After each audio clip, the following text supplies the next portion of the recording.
What up, kitties? So we back with some enlisted. They got the unholy wombo combo of events going on right now. So I was gonna see if I could get progress for this one while I'm trying to do this. Maybe.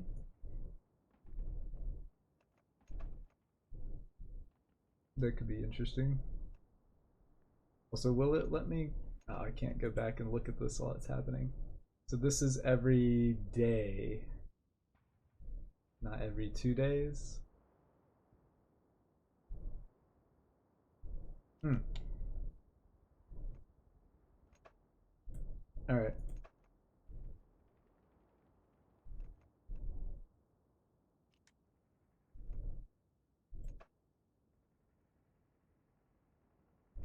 So we got Bolt SMG, 9 minutes. Neck minute. And I guess I'll throw on a podcast or something. I wasn't gonna, but now I'm like, perhaps I should.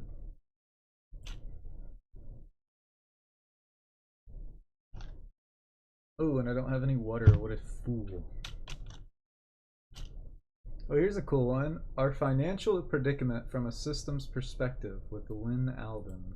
Money is a ledger that people use, and that could be a ledger that relies on nature, like gold. It could be a ledger that relies on shared society, like basically central banking. So money's just the circulation mechanism, how we price things and how we store liquid value. When it is broken, it makes things way less efficient, and it makes us more likely to do things that are malinvestment as we're trying to arbitrarily store value with different levels of sophistication based on what we know to try to protect ourselves from that. The government can kind of push its scale on something and say, hey, we want to build this new capital. By the way, we're going to devalue all of your wages to do it. Everyone's trying to scramble to kind of get their share back up to how it used to be.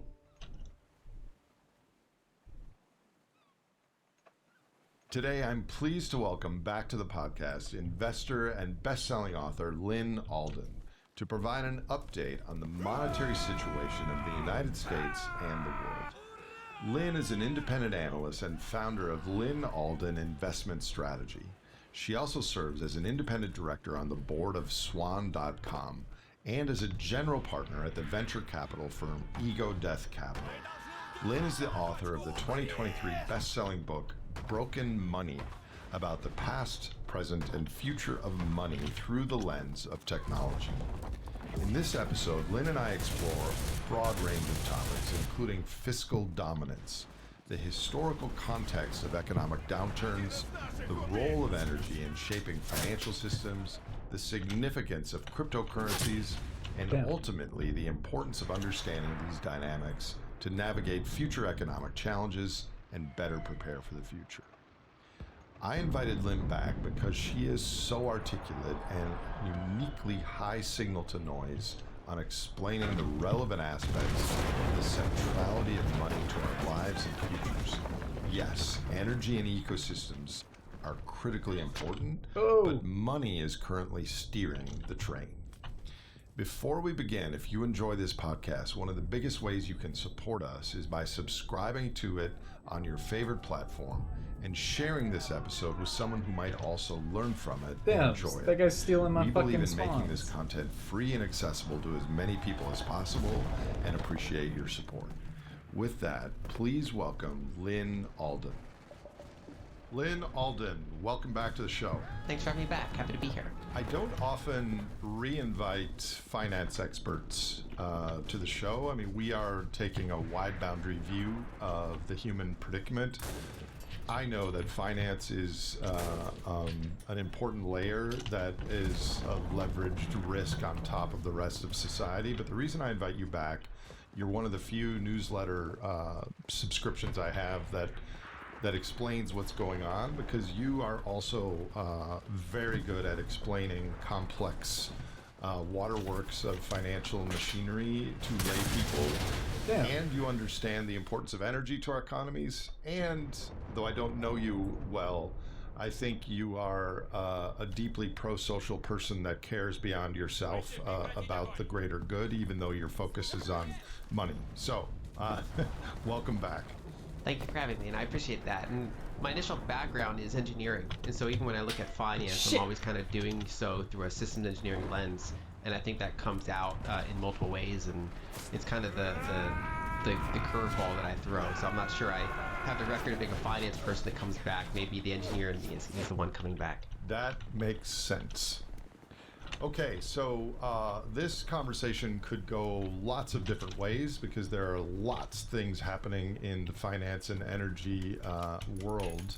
But let's start with this. A phrase that you have said a lot, in fact, so often that it's starting to be attributed to you, is nothing stops this train.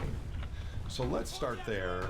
If you could simplify and explain, what is the train and why is there no stopping it? Sure, so the train is U.S. fiscal deficits, and the quote comes from the show Breaking Bad.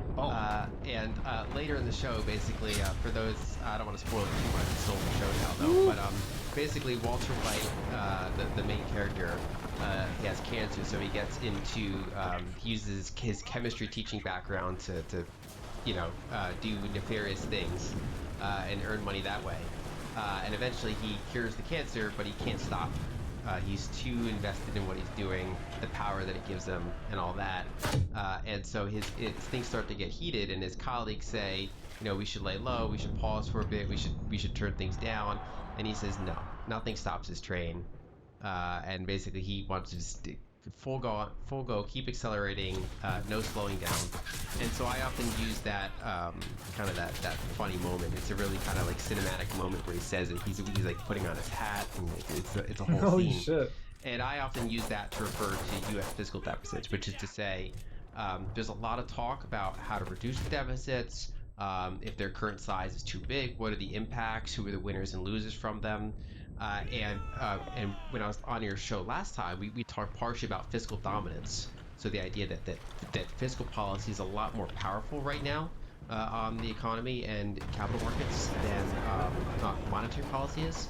And the nothing stops this train view is basically the somewhat more cinematically phrased version of that, which is that we're in fiscal dominance, that fiscal dominance is continuing, and that there are very, very few narrow ways to get out of fiscal dominance in any sort of investing time horizon. So 5 to 10 year periods, that we are basically stuck more or less in fiscal dominance is what that means. So as a refresher, just briefly unpack fiscal dominance. What sort of tools are in that, and what does it imply? So fiscal dominance happens, generally speaking, once a country gets over like 100% public debt to GDP or sovereign debt to GDP.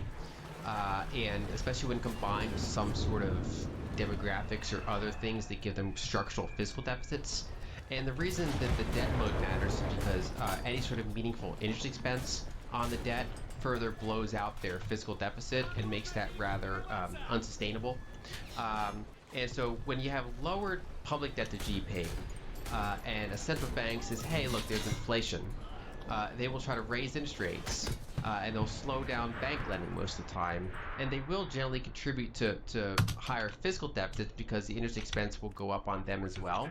But generally speaking, because they have low debt to They put up a great fight. the Oh my brakes god. that they're putting on the That's private wonderful. sector are bigger than any sort of inflationary brakes or acceleration they're putting on the public sector.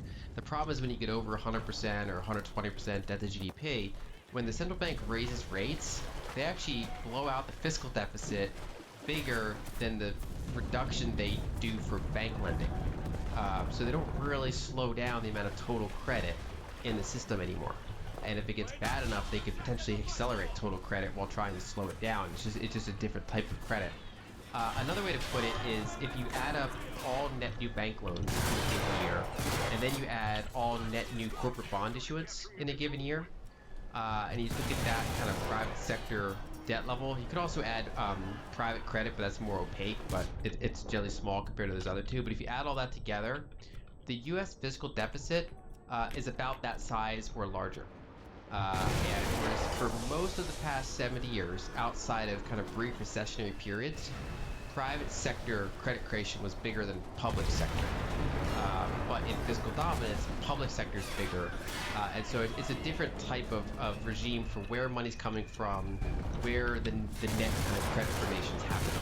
So when we think about debt, the way that I think about debt is money in our bank, in your pocket, in your wallet, where people have it. It's a claim on energy and materials when we spend it, largely. And therefore, debt is a claim on future energy and materials.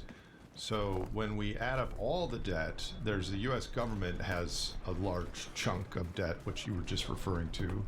Then there's also corporate and municipal and individual household debt. And what you're saying is government debt now, like 38 trillion, something like that, is approaching the size of all the non-government debt. Is that a fair statement?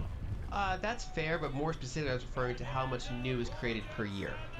So the flow of existing, like basically the public sector debt is more added in a given year, or roughly equal or more than the whole private sector adds. One of the things I want to talk to you about is the distinction between Keynesianism, MMT, and some other monetary systems. But MMT, modern monetary theory, correctly points out that most of our money historically comes into existence from commercial banks making loans.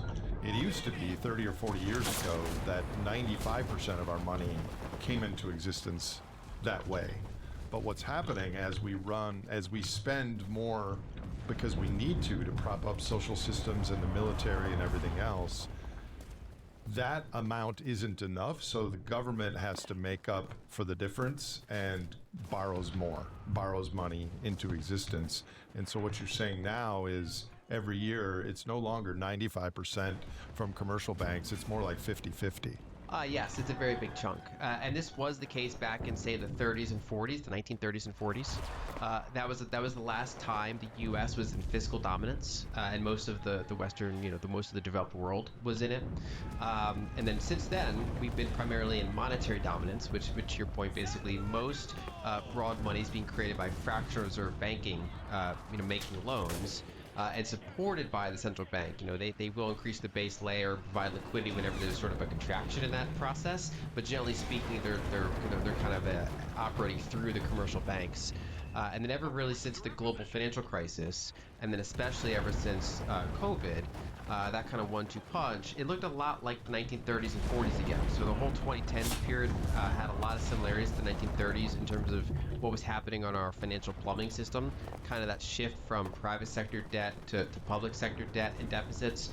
And then much like how World War II kind of really accelerated a lot of what was happening during the Great Depression, the pandemic and the lockdowns and the stimulus really accelerated kind of the malaise that was already and the rotation that was already happening throughout the 2010s. I'm excited about this conversation because we're friends now, and I don't have to, like, the first interview that you were on, that was the very first time we had ever spoken. I'm just going to ask you whatever comes to my mind and just go.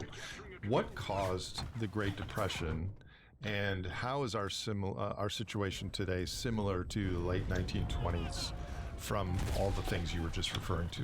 So there's a lot of factors that caused the Great Depression. There are people that disagree.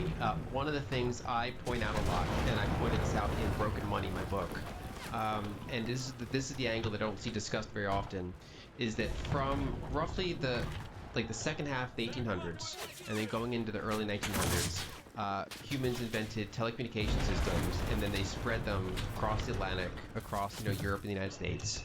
We started transacting in IOUs very quickly around the world, and they were IOUs for gold, and gold barely ever moved anymore. And when that happens, the entities in question that are doing the transaction, they become very reliant on the big centralized ledgers that are operating the system.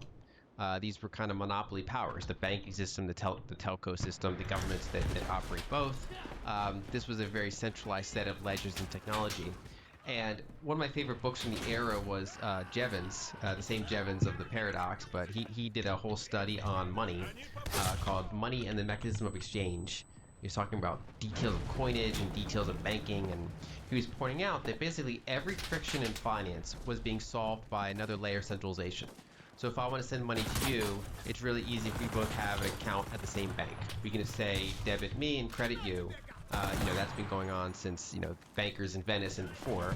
And then, of course, if we have a third friend who has a different bank and one of us wants to send money to them, it's nice if our banks talk to each other as well and have a mechanism in place to send money. And if there's enough banks doing that, then it really makes sense for them to tie into a central bank and say, well, if I want to send money to someone else, I tell the bank, they tell the central bank, it just kind of debits accounts, appears elsewhere. Wait, is it And then the type 4? fourth Oh, and yeah, final that's layer not- is if you have international Oh, entities, shit. their central banks want to tie into some big financial hub. In Jevon's day, it was London. Now it's more New York. And what he pointed out was that I have like a 4-layer stack of centralization. And it's hyper efficient. He's like, metal barely ever has to move. This is all just kind of claims going everywhere. And he pointed out it'd be absurd if you had 2 streams of gold just flowing across the Atlantic at all times. He's like, we obviously just net the difference. And he's like, so on one hand it's great, it's super efficient. On the other hand, he's like, this is currently levered 20 to 1. And so he's like, I don't want people to forget that all these claims are claims for gold. And if 5% of the people go to the bank and said, like my gold, the system's not going to have it.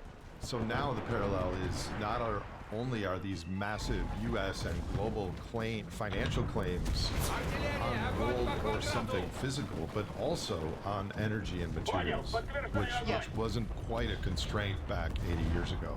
Yeah, less so. And, to finish your earlier question of the Great Depression, so we had this kind of multi-decade buildup of credit, basically. It was a new technological age. There was lots of new inventions, all the communication systems of the world coming together and allowing people to talk in real time almost. And that, of course, blew up in World War I. It never really recovered fully between the wars. There were attempts to kind of put the Pandora's box back together, or kind of put the genie back in the whatever description you want to use, but they kind of cobbled it together weekly. And then, of course, the problem was you had all these crazy imbalances. There was capital flowing from like one continent to another. You had kind of gold pegs that didn't really make sense anymore. Like you try to repeg at the prior war amount, even though you doubled the money supply, for example. So the UK was having issues like that. You caused these really big credit bubbles to form through multiple reasons. There's never just one reason, but this was kind of the technological and credit backdrop of the whole thing. And so going into the Great Depression, like in 1929 in the US, the number of raw claims and total debt instruments the amount of claims per dollar was extremely high. And banks had very little kind of cash as a percentage of their total assets. They were very much levered. They were people borrowing money to buy stocks at scale for kind of the first time at such large amounts. And so eventually that all really imploded. It's kind of, you can keep building credit, and every time there's a bump in the road, you can cut interest rates. But generally speaking, and this is something that Ray Dalio and his firm have done a lot of research on, the long-term debt cycle, when you build up a massive amount and you cut interest rates all the way to zero, and even that's not enough to reinflate the next cycle, that's when you enter something more dramatic. And the 2 times the U.S. reached that was the Great Depression and the global financial crisis. And that's why I often use those in parallel. But the global financial crisis was kind of like World War I on your timeline. It wasn't really healed. It was just the can was kicked again. Yeah, but I would kind of say the same thing happened throughout the 30s, which is they never really got the system back together throughout the 1930s. Kind of like how in the 2010s they never really got the system back together, and then World War II hit. So the prior periods don't really correlate perfectly. If you were to correlate them, the dot-com bubble had some similarities to the Roaring '20s, for example, or even the housing bubble of the 2000s decade had some similarities to the Roaring '20s. But we didn't really have that 1-2 punch of a giant global war, fortunately. But what the global financial crisis and the Great Depression had in common is they were the peak in the private sector debt bubble. And then throughout the decade after that, you had this kind of gradual rotation of debt from the private sector more to the public sector. And then what you had in common from the 1940s and the 2020s was then you ran hot. You ran way bigger deficits. You kind of burned off some of that debt at the sovereign level and continued that rotation from private sector to public sector, and also had a little bit more of a top-down command economy to some extent. Okay, so I have a lot of follow-up questions here. Let me take them one at a time. We were levered, you said, something like 20 to 1 Oh, he's in the into corner. Great Depression. What is the corollary to that now, give or take? So going into the Great Recession, the global financial crisis, if you look at total debt in the U.S. system compared to base dollars, it was around 50 to 1 or 60 to 1. Right at kind of the prior moment. No! What now, the because they fuck, expanded mate? the base so much, they shrunk that. Now it's something closer Damn. to 20 to 1, which is still significant. And so that's where you can kind of look at it. Depends on what you want to count, but basically any contractual IOU for a dollar, Dude, I can't get no kills either with the on shit I need to demand or get. by a specified time, is the calculation that I use. So that includes any sort of bank deposits. They're like, most of them are either demand deposits or time deposits, majority demand. Any sort of bond instrument that owes you certain dollars by a certain time period. These are all basically fair claims for dollars. And then the only thing that really counts as a base dollar is a direct liability of the central bank in the current system. And so the main two components of that are physical currency and bank reserves. They break my damn rally so again. we're levered about 20 to 1 by that metric. They did. So the last Fucking I dicks. looked, which was many years ago, there was about $1,800 or $2,000 of actual dollars, physical bills for Yeah, every classic. American citizen. Oh Is shit, there's that a bunch kind of what them. you're talking about when you say the 20 to 1 leverage? So that'd be about half of the base dollars. So Okay. the other half would be bank reserves, which is owned by banks. No So way, if the bank has a bruh! deposit at the central bank, that's a bank reserve, and they can transfer them to other banks, and to some extent they're fungible with physical dollars. And then the part that the retail public uses the direct currency, the physical currency. The funny thing about the physical currency is a really big chunk of it is outside the U.S., especially Right. larger denomination bills. So I don't have the calculation on hand, but it is a fairly small amount. Like you said, it's a handful of thousands per American. Sounds about right. Let's go into Keynesianism and MMT, etc. Can you maybe explain Austrian monetary theory, Keynesian, and contrast that to MMT, and where are we now in a brief overview? And then I have a follow-up to that. Sure. So I mean that could be a whole podcast. I'll try to summarize what is itself basically a book. So Austrian economics is primarily kind of a bottom-up analysis. It's based more on individual decision making, individual marginal analysis. How basically decisions are made, kind of like a hive of things end up happening because of a series of individual decisions. People have desires, they have needs, there's resources, there's pricing markets to connect to the suppliers, to the buyers. One of the big things that field kind of put forth to broader economics is the idea of marginal analysis, which is to say there's not like a universal demand for something compared to something else. So for example, what is more expensive, diamonds or water? And generally speaking, diamonds are more expensive than water. And yet someone who's very thirsty in the desert somewhere will give any diamond they have for water.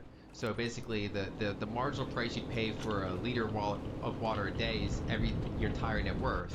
Whereas after that, your what you pay for water trends towards zero.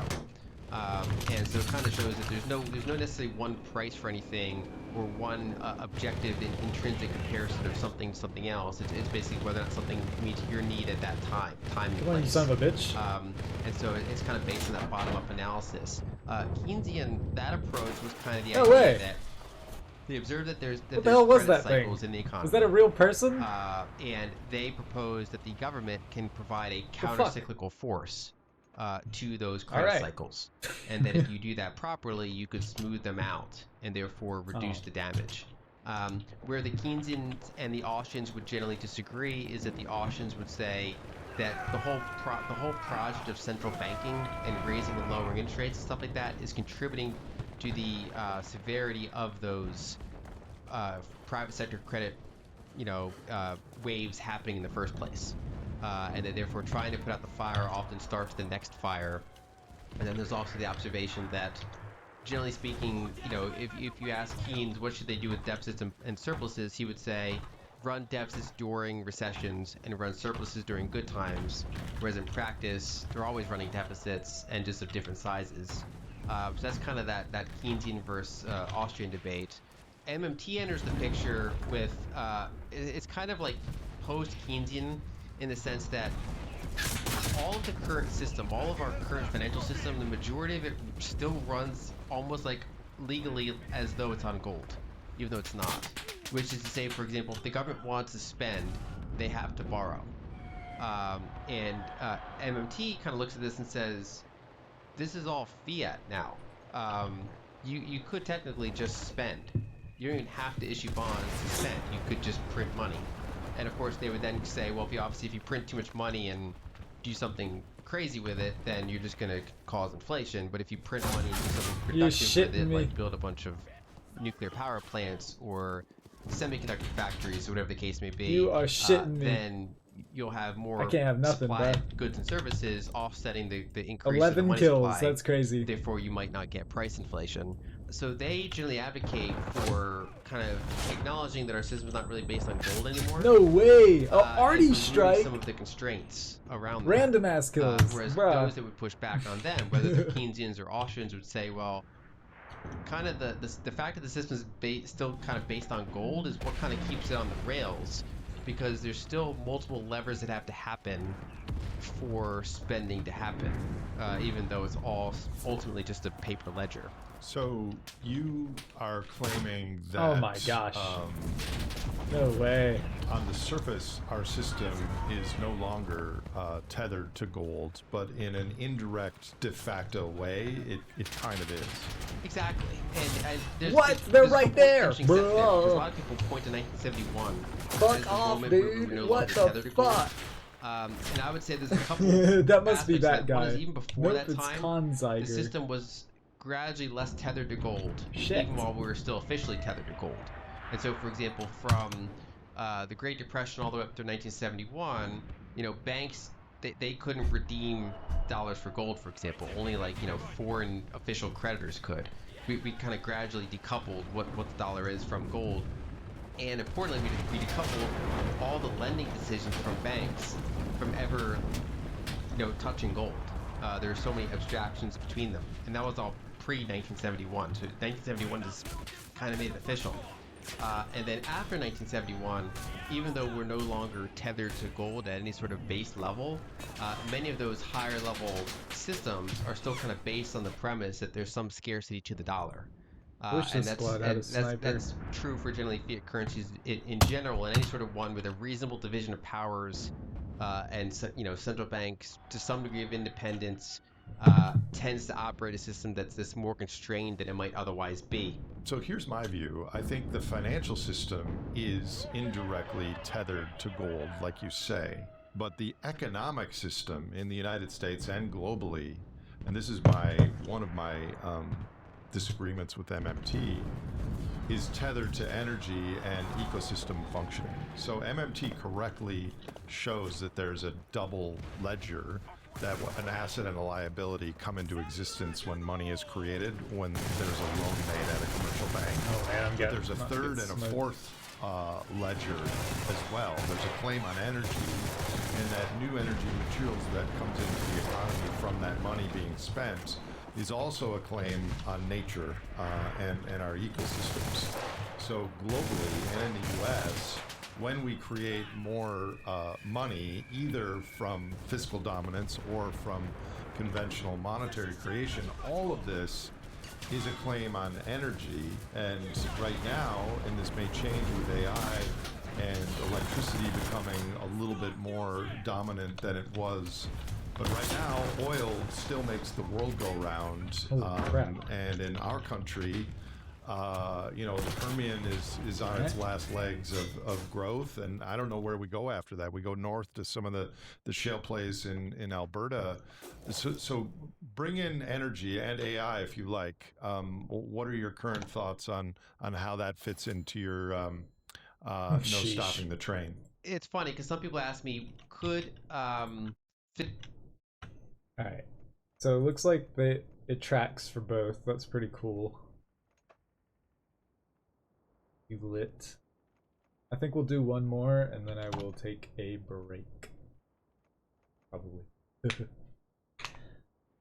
What's the point of even doing these? Will I get anything?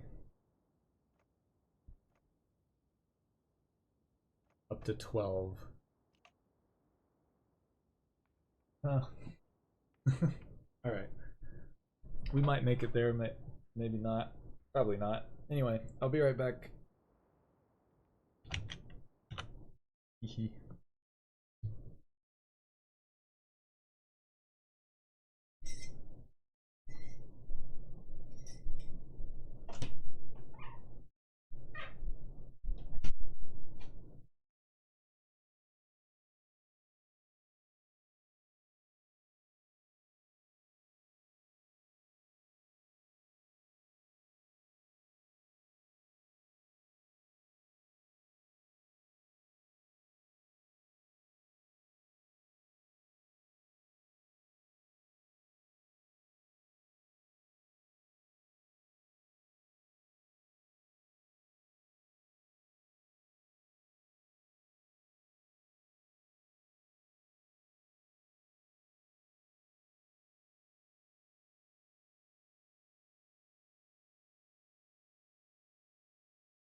Okay, I'm back, but I'm gonna hit the restroom.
Okay, hello. I'm back. For real this time. Oh, actually, I'm lying again. I'm gonna be back one more time, and then I'll for real be back. Ha!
All right, locking in.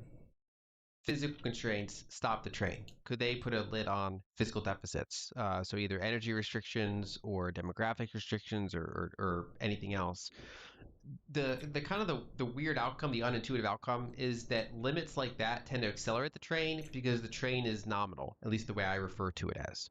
Which is to say, for example, when you come across an economy that does run into serious resource constraints, it's generally not that its deficit shrinks, it's that its deficit blows out and the currency units devalue very sharply. Initially, I agree. Initially, Yeah.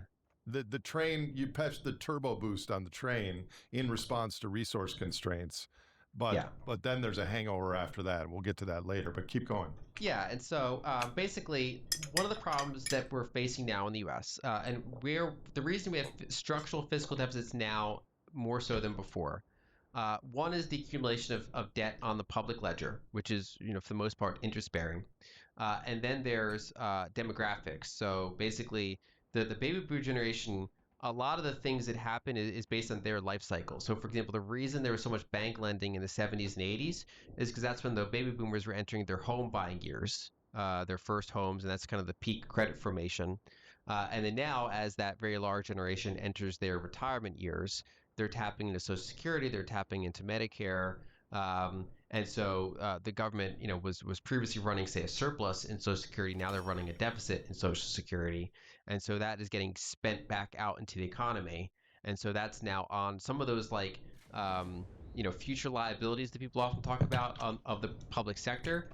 That's gradually year by year being realized in the present, which is that more people retire. Their liability, the government's liabilities are often priced not necessarily just in dollars, but in medical services and COLA adjusted dollars like Social Security.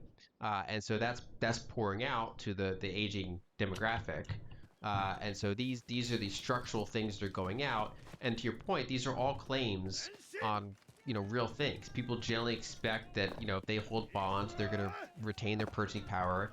They expect that their Social Security check is going to continue to buy them what they expect, at least when the COLA adjustments are taken into account. They expect that their Medicare is going to give them equal or more medical services than it did last year. So that's a claim on people's labor. That's a claim on people's technology. That's a You know claim what? on energy. All these things are tied to the real world in various Oh, capacities.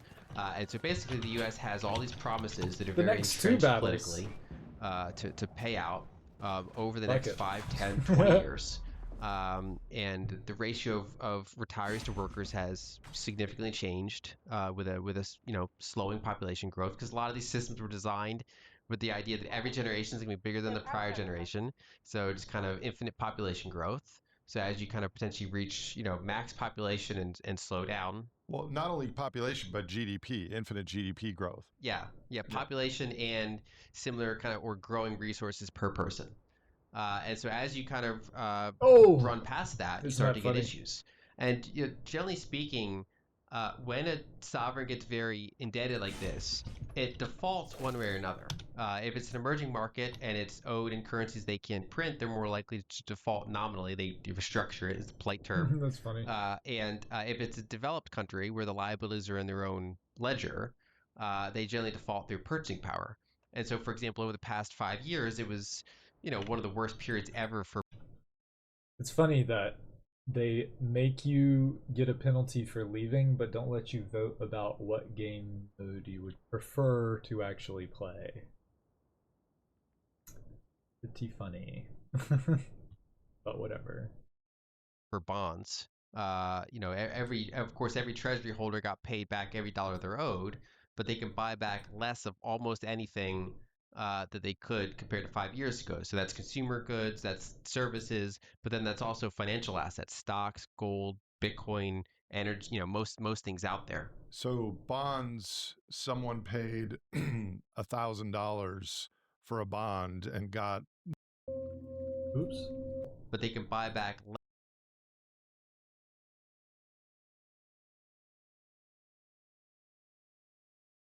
Damn, I hate accidentally clicking something on YouTube and then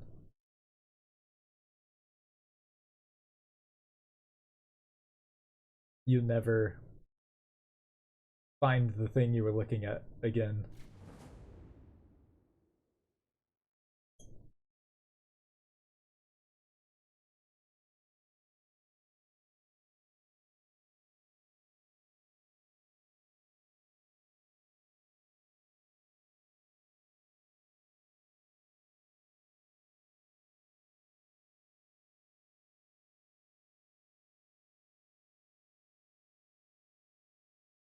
Like, damn, I have to be so careful with where I click. Oh, there I go again, accidentally clicking shit. Structure is. Damn it.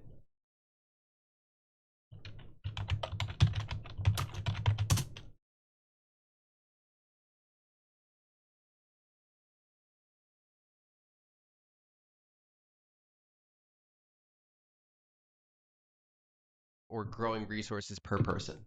And so as you kind of Oh, great. run past that, you start to get issues.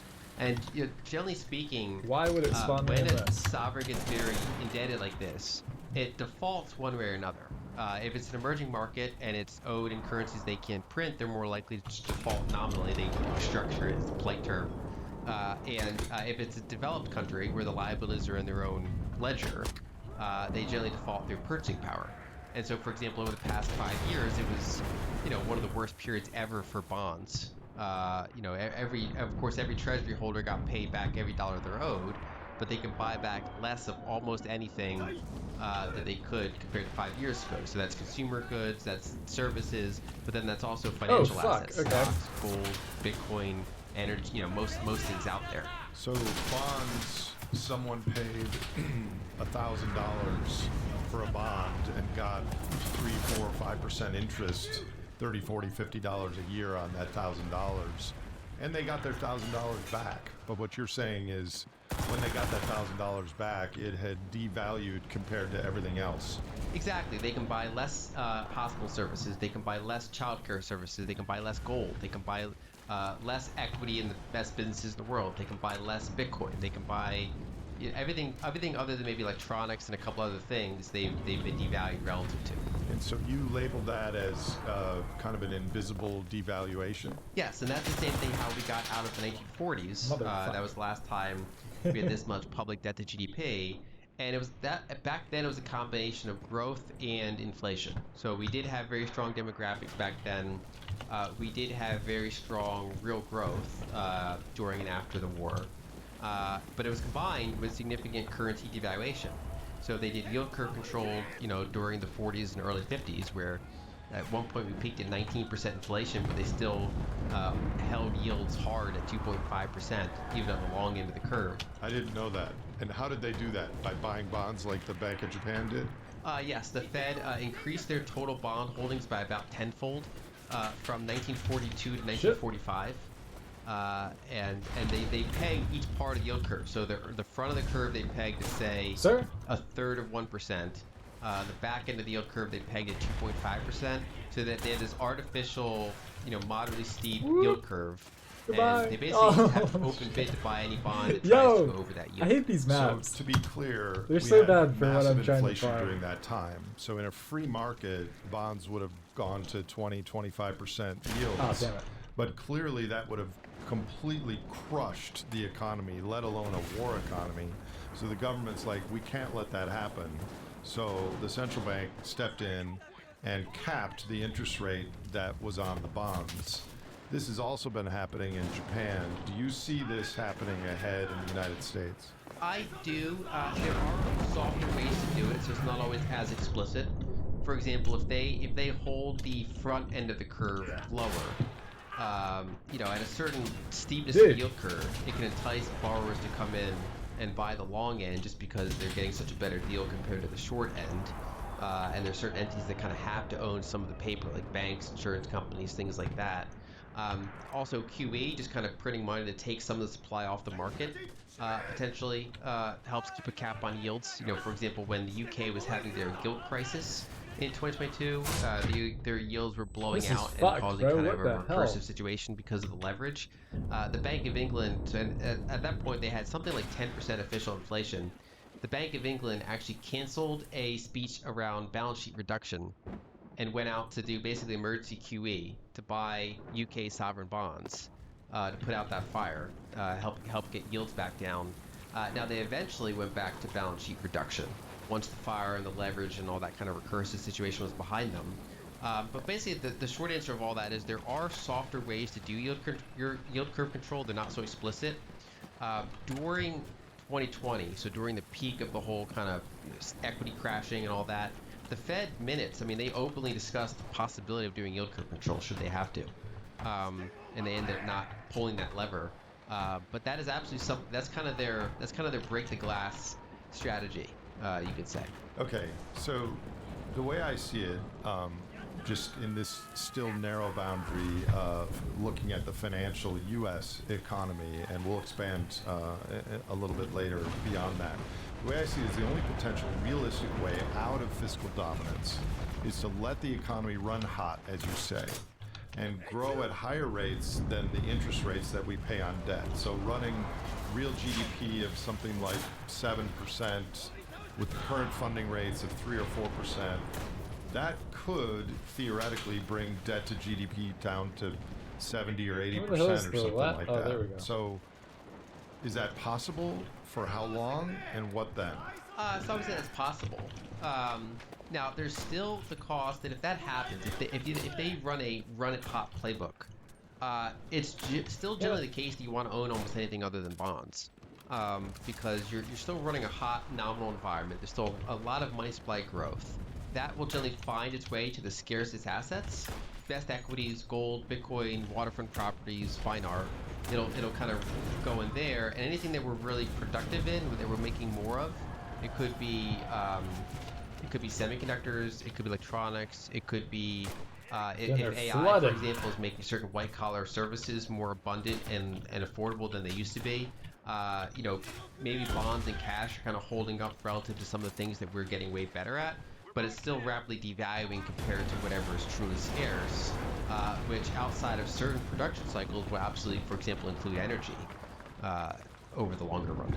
Some of my viewers of this platform might be interested in their own investments, and like, I need to take my money out of this and put it into Bitcoin or gold or waterfront properties. But the purpose of this podcast isn't to look at the next 3 years or 5 years necessarily, but how in the heck is society and the biosphere and future generations going to navigate the bottlenecks of the 21st century that are created when the train stops, is basically the question. But I think most people don't understand that aerial view yet. So I think this bottom-up approach from an engineering mind is helpful. So, but before I get to that, let's talk about AI briefly. I have a paradoxical view on AI that's just recently been forming. I long poo-pooed the concept of peak demand that the IEA said, because of electric cars and all these things, we're not going to need oil anymore, and oil growth is going to drop, not because of supply constraints, but because of human demand. But I now think the reduction of white-collar jobs, as you say, the reduction of lots of jobs may boost productivity society-wide, but the large swath of loss of income from blue and white-collar jobs of course, is going to be a reduction in demand for basic oil and diesel services like summer vacations and all these things, and that's going to actually paradoxically create a drop in demand for oil because of the economy. And therefore, if there's a this drop event in is like for the oil, worst to farm, I swear. $40 oil or something like that. That's going to actually cement peak oil, which as of now is still November 2018, because the decline rate, the running in place faster and faster Red Queen phenomenon is just going to catch up all the quicker. What do you think about all that? I think it's an absolutely reasonable thesis. Like you, I tend to take the view that, I tended to fade the view that people are just going to naturally demand less oil over time. Even for example, the energy component that goes into making for example, a reasonably high performance electric car is actually a lot of energy resources. For sure, the plastic, the rubber, the asphalt, all of it. Yeah, all the equipment to get the metals out of the ground and refined, and just it's still a massive energy input. Now, the optimistic scenario that they presented was, these other technologies would displace oil, which I found generally unrealistic. What you paint is the more pessimistic picture, which is that because of kind of a wave of kind of more people becoming impoverished, that they'd be able to afford less. Unfortunately, that's kind of what you see in certain emerging markets when they have crises, which is when they have some sort of major economic or currency problem, you'll get less per capita consumption from that country, and people will kind of tighten their belts. So you absolutely could get that phenomenon in the developed world.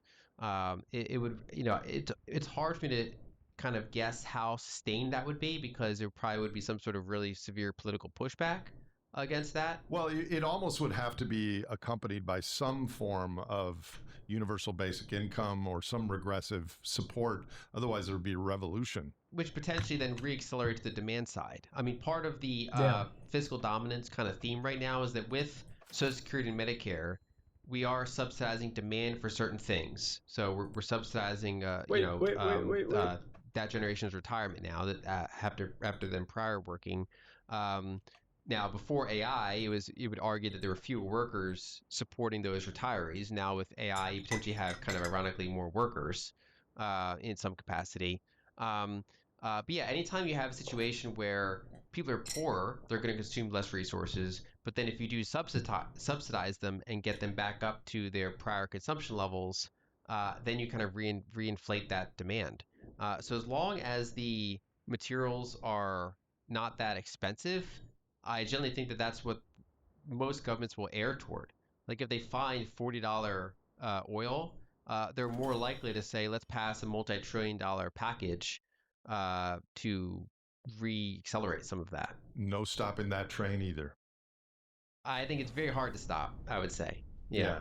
So let's, leaving oil aside for the moment, what are your views on AI and productivity and the changes that it may make? Are you a super believer or moderate or skeptical? I'm moderate. I mean, in businesses I'm involved in, we use it. It's certainly a tool that's out there now. Similar to how, I mean, most automation was, we automated a lot of blue collar Conquest. work. Early starting with like the factory and I mean the tractor and other sort of things that just made one farmer be able to do the work of 10 farmers, for example, with equipment, hydrocarbons, technology, all this. AI kind of does that for some white collar work. Um, and I think we're going to go through a period where that gets adopted by the economy. So various companies will be using these tools and trying to either kind of sustain their current output with fewer workers, either with layoffs in some cases or with attrition, and kind of for them from their perspective right size their company. I my where I'd be a little more bearish than the biggest optimist on the technology is I think eventually it hits a ceiling. These AI models are basically probability engines. They run all these calculations, say what is likely to come next. Um, it's an inherently different way of thinking than humans. Funny test I like to do is, if I find myself not finishing a book, I'll go to AI and say, hey, summarize how this book ended, just so I know. And I relied on that a couple times, and then I wanted to I wanted to remind myself of a book I read before, because some years later there was like a sequel to it, and I was like, remind me what happened in this book, and it said all this stuff, and I was like, that's actually wrong. Like, that's all wrong. You told me. And it's like, oh, I'm sorry. Here's what actually happened. I'm like, that's actually wrong too. And it's like, oh yeah, I'm sorry. You're totally right. Here's what happened. I'm like, okay, now you got it. I was like, well, so should I just like disbelieve everything you said? Yeah, I know. One would think that would improve over time, but it's been my same experience as well. So let's get to a topic that bridges some of these things, and I know that you've been right in the center of the fairway on this. And this is cryptocurrencies, particularly Bitcoin. You were a strong proponent of Bitcoin on the show. I think you were on the show a little more than a year ago. It's much more than doubled since then. I don't talk about Bitcoin much on this show. I think it's probably going a lot higher because it's one of the things that people buy when they realize the train is not going to stop. I don't think it's an answer to the energy growth ecosystem challenges that human society has. But I do think from an investment standpoint, it probably goes a lot higher. But maybe give us an update on your crypto view and particularly I want to bridge that with what we were earlier talking about with deficits and dollar and debt, and maybe you could introduce the concept or the topic of stable coins and what they are and how relevant they are into this picture we're unpacking. Sure. And for the years that I've been covering the space, I've been pretty bullish on Bitcoin and bullish on the growth of stablecoins, but then pretty bearish on most else in crypto. So I faded most of the themes other than those two, and I continue to hold those views. If we touch on Bitcoin for a second, I agree with you. It doesn't just solve all these problems related to energy or other things like that. Basically, what it is it's an alternative ledger. So we talked before, going back to Jevons in the 1800s, most frictions in finance were solved by another layer of centralization. And Bitcoin is basically an alternative at the base layer. So it's kind of an alternative to central banking. So instead of just everything kind of tying into the Fed, it ties into this more distributed node system of nodes and miners. And then things can, layers can and do build on top of that. And basically it's a way of operating a ledger in a distributed way. And it didn't just come out of nowhere. There was, going back to David Chaum in his Berkeley dissertation in the 80s, it was about how to operate a database or a ledger by mutually distrustful entities. So how do you make a distributed ledger or database? And then there's tons of things building on top of that for the decades. All the encryption pieces had to fall into place. The global bandwidth had to get sufficiently good to allow something like this to be actually workable. And all these kind of pieces gradually came together, and then someone finally kind of put enough pieces together, kind of almost as early as the technology would allow. And now it's been growing for 16 years through various boom and bust cycles. Anytime something has upward volatility, it attracts leverage and euphoria. You get a period of downward volatility. We've gone through something like 4 or 5 of those now. Like some of them were like 90% drops. Yeah. There are multiple 90% drops. The latest ones have been a little smaller, which is generally what you'd expect when you're talking about $1 trillion asset rather than, multi-million or multi-billion dollar asset, more liquid, more distributed, but, volatility risk is already there. A lot of analysts, they kind of view Bitcoin as a line on a chart. So like they mentioned, it's an investment. They think it might go higher or lower. My involvement in the space for years now is, because I'm also involved in Bitcoin Venture with Ego Death Capital, Jeff Booth and others. I talk to founders throughout the space that are actually building things on top of Bitcoin. I talked to some of the core developers that have worked on Bitcoin for years, those that actually publish the code that people use. I talked to, I'm friends with Alex Gladstein of the Human Rights Foundation, so he was on the show. Yeah, he's great, isn't he? Yeah. I talked to him, and also not just him, but I talked to some of the people that they work with, people that are operating in very inflationary or authoritarian regimes, and kind of see what they're doing with Bitcoin or stablecoins to bypass their local issues. So basically, it's this alternative system that exists for them. Going back to stablecoins for a second, basically for years, for a long time, there's been the idea of offshore bank accounts. Wealthy people, in countries in the world can have accounts somewhere else. It's not something that's available to, the middle class or working class. Stablecoins kind of take that technology and minimize the overhead. So they say that kind of everyone can have an offshore bank account now. Is basically what a stablecoin is. It's a token that trades on some sort of blockchain. It could be Ethereum, it could be Tron, it could be a layer on top of Bitcoin. There's multiple places where they trade, and they're backed by T-bills, dollars, bank accounts. Various entities can offer these, and they might have different levels of trust. But basically, it's these pools of dollars and dollar-denominated tokens that are redeemable for dollars, at least by large entities. So when stablecoins come into existence, does that increase the amount of dollars in existence? Not the number of dollars, no. It just kind of affects where dollars are. And so generally speaking, for a stablecoin someone wires dollars to a stablecoin issuer, and then they get stablecoins. And those are the large entities. And then they're the wholesale workers of them. What does the mean? I mean, does the name imply the reality? Are they stable, or can there be a lot of leverage on there, the same there would be with Bitcoin or some other leverageable item? So the Uh-oh. ones that are done properly are pretty stable, because unlike Bitcoin that has its own fluctuating price, it's not redeemable for anything. The market is just kind of assessing what is a Bitcoin worth. Stable coins have a mechanism to make them stable toward the dollars. They're arbitraged if they become temporarily disconnected from their peg. Fuck, you're kidding. Now, And the peg is the U.S. dollar, for or most some of over 99% of stable coins are pegged to the dollar. There are gold-backed stable coins, and there are very limited amounts of other fiat stable coins.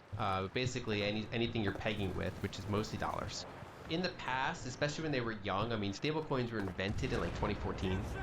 In the early years, and often they were denied banking, so they kind of get pushed to the periphery of the system, kind of toward the gray area. And there were various things that would happen, and kind of people would, I think, rightfully question the backing of them. As they've grown larger and more accepted, and somewhat more transparent, they've had a very strong history of maintaining their pegs, and if anything, they're more backed than a typical bank account is by short-term, T-bills, reverse repos, things like that. Do you have like some of your assets that you want zero risk? Do you have those in stable coins in an account somewhere instead of at a First National Bank of Pennsylvania? I'm not sure where you live. I forget. I'm usually in the U.S. Okay. Your answer to your question, I don't, because when we look at stable coins, the biggest users of them are non-Americans that want dollar access. Basically, for people that do have direct access to the banking system, including money markets if they want, and other things like that, there's historically been less of a reason to hold stable coins. The kind of the killer use case for stable coins, so for people that, and I often come across this for Americans who say, why would anyone want a stable coin? It's like, well, it's not really for us per se. It's for two main reasons. One, cross-border payments. So, for example, there's over 40 currencies in Africa. Imagine if every U.S. state had their own currency and all the frictions moving money around in the country. Latin America has over 30 currencies. Basically, these are generally more efficient cross-border transaction mechanisms than the correspondent banking system. So it's a little more decentralized, yes? I wouldn't say decentralized, because there's still a very big honeypot that's kind of holding the collateral that backs a stablecoin, but the mechanism to send it is generally more efficient, is probably the best way to describe it. That it's relying more on technology and less on manual ledgers. So Treasury Secretary Scott Bessent has said that stablecoin growth is likely to help bring in an additional, I think, $3 trillion in Treasury bond demand. So I think that will help the front end of the curve, but under your nothing stops this train narrative, then the long end yields are likely to stay under pressure. How do you see that? I agree with you. Going back to Bessent's point, so the two main uses of stablecoins, one is cross-border. The other one, and this is the one that ties more directly into what Treasury Secretary is saying, is that the other main use case for them is people that want dollars that otherwise had trouble accessing dollars. And that's going back to the offshore bank account thing that I mentioned. So if someone's in Nigeria, they don't trust the local currency.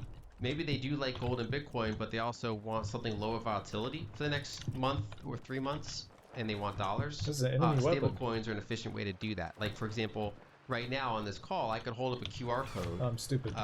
Or you could hold up a QR code, and I could pay you with Bitcoin, stable coins, gold-backed stable coins, whatever you as the payee would want. And if, for example, if I hired a Nigerian graphic designer, there's any number of ways that I could pay her around her local banking system, as long as she's in a country that's legal for me to do that, which most countries are. Here's a question for you, and I think I asked Alex Gladstein this, but I forgot the answer, and such is my non-stable neurons. When the U.S. does fiscal dominance and issues more debt, and MMT, we can invest in the right things by spending money into existence. But there are many countries around the world, you might know how many, that their currency is linked to the US dollar.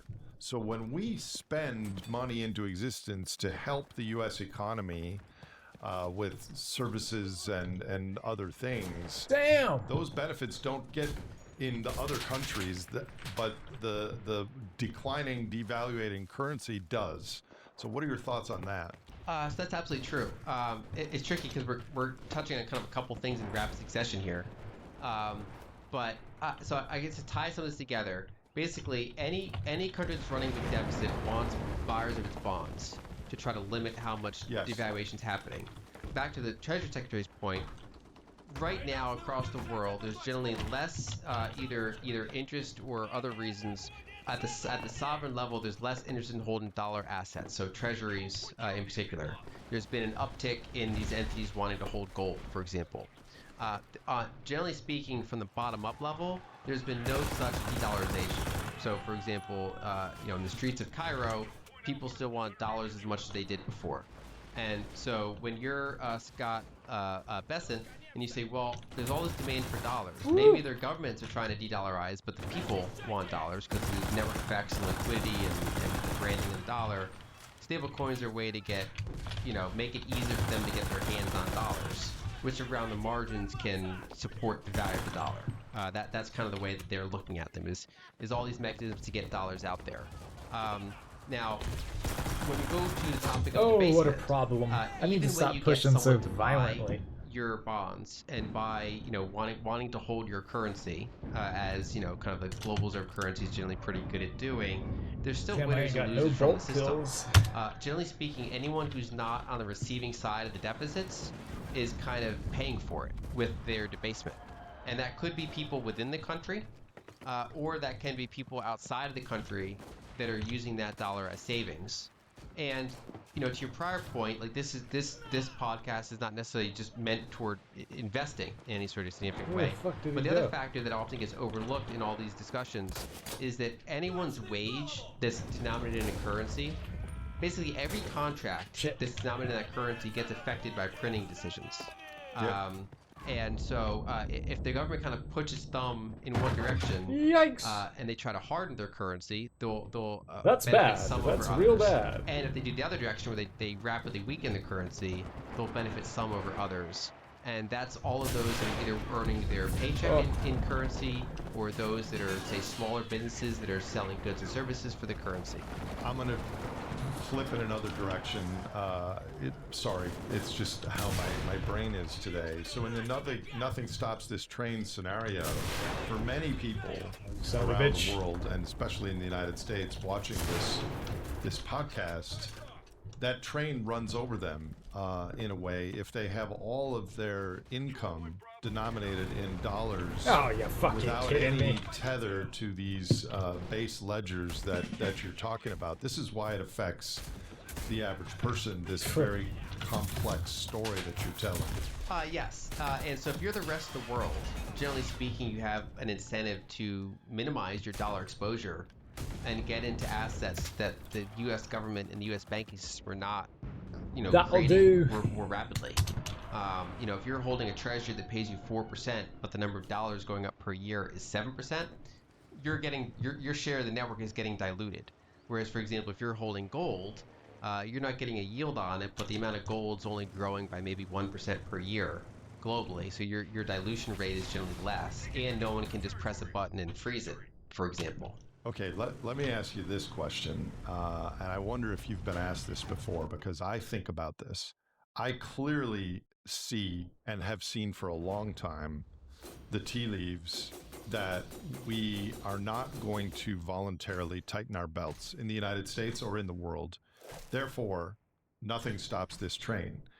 Republican, Democrat, doesn't matter who's president, we will vote for a higher debt ceiling. I think the newest forecast, Michael Hartnett from Bank of America said 2032 U.S. debt will be around 52 trillion. So those people that change their ledgers in anticipation of this and are buying hard assets You mentioned waterfront property with climate. I'm not sure that's a hard asset that I would want to have, but gold and Bitcoin and real estate and all the other things. But I think that is a small percentage of society. So if gold and let's say Bitcoin continues going up and goes to 500,000 or $1 million per Bitcoin, just let's just say, um, doesn't that create massive wealth inequality because a small portion of society is going to hold a large percentage of the Bitcoin, and then there is some sort of a crypto feudalism that is a result of that. I would say for the most part, I think that the line of thinking is reasonable. The magnitude has to be considered. So at $1 million Bitcoin, the total value of all Bitcoin is about 2% of global capital. So, if you look at reports, Okay. it used to be Credit Suisse. Now, that department's been transferred, but basically there are various investment banks that kind of try to catalog roughly how much assets are out there. When you add up all equities, bonds, Should I do one more? currency, real estate, gold, fine art, handful of other things. What is all of that worth? Yeah. It's somewhere. I mean, and this data is probably a year or two old, so these numbers tend to change, but it's somewhere in the ballpark of $250 billion. So it's that 1,000 trillion. All right, let's leave it there. I'm gonna go.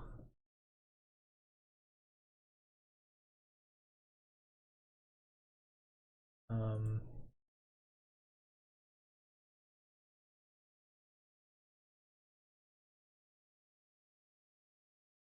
do other things. But I will I might be back this evening.